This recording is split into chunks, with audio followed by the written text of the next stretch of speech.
Permisi yang mulia, saya ingin melaporkan sebuah jembatan karena saya mengalami kecelakaan akibat jembatan yang roboh. Saya ingin pelakunya ditangkap. Baik, permintaan Anda saya kabulkan. Baik, terima kasih yang mulia. Kenapa saya dibawa ke pengadilan sini yang mulia? Kesalahan Anda adalah telah membuat jembatan yang kualitasnya tidak standar dan menyebabkan satu anak terjatuh gara-gara jembatan itu ambruk. Padahal jembatan dengan panjang 500 cm itu telah dibangun menggunakan dana yang cukup fantastis, yaitu 500 juta rupiah. Tapi kok kenapa baru 1 minggu diresmikan jembatan itu sudah ambruk ya? Maaf yang mulia, saya membuat jembatan tersebut menggunakan material yang saya dapat dari mandor saya, dan material tersebut kualitasnya jelek.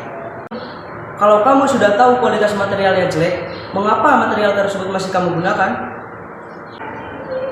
Kalau saya harus menggunakan kualitas material yang baik, harganya terlalu tinggi yang mulia, sehingga pendapatan kami sedikit. Selain itu, mandor saya juga rekan dari pemilik toko material tersebut yang merupakan pejabat penting di daerah saya yang mulia. Sehingga saya tidak bisa menolak material yang berkualitas jelek tersebut. Oh, begitu ceritanya. Ya sudah, sekarang Anda bebas dari tuntutan. Yang mulia, apa kesalahan saya sehingga hamba dipanggil ke pengadilan? Kesalahan kamu adalah kamu memberikan material yang jelek dan tidak berkualitas kepada anak buahmu, sehingga menyebabkan adanya kecelakaan di jembatan yang baru dibuat itu. Jadi, Anda harus diberi sanksi dan mengganti rugi. Kalau itu permasalahannya, jangan salahkan saya. Salahkan saja pemilik toko yang menghasut saya untuk menggunakan material yang jelek supaya lebih murah yang mulia. Oh, jadi kamu dihasut oleh pemilik toko supaya menggunakan material yang jelek? Betul yang mulia. Yang mulia hakim, apakah kesalahan hamba sehingga hamba dipanggil ke pengadilan ini?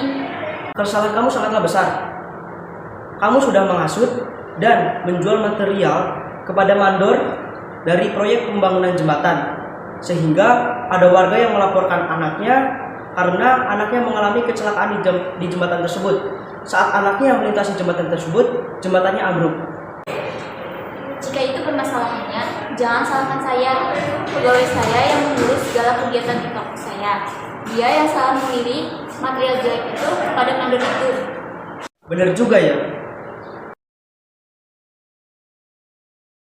Yang mulia hakim, apa kesalahan hamba sehingga hamba dibawa ke persidangan ini? Kesalahan kamu sangatlah besar.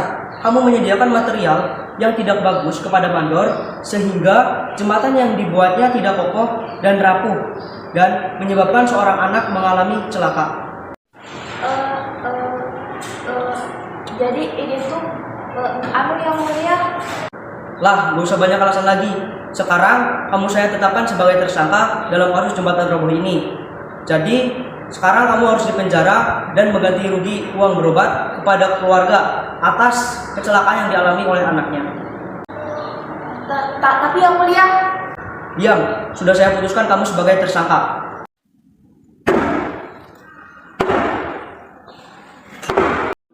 Ceritanya penjara. Sekarang kamu masuk. Aduh, kecil banget. Jangan mulu.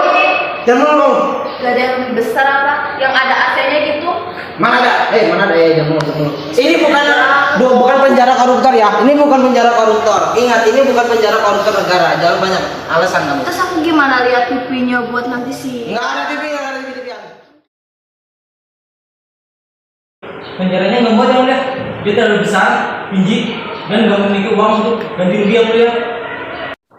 Ya sudah, sekarang kamu cari bos dia saja yang memiliki banyak uang buat ganti rugi dan pendek itu, sehingga dia bisa muat di penjara.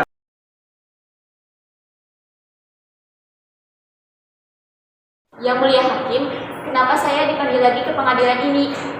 Kesalahan kamu itu nggak ada, tapi pegawai kamu nggak punya uang buat ganti rugi dan badannya juga besar, jadi nggak muat buat di penjara. Nah, sedangkan kamu itu pendek, memiliki uang buat ganti rugi. Jadi saya tetapkan kamu sebagai tersangka. Saudara-saudara, jadi bagaimana? Apakah pengadilan ini adil? Adil.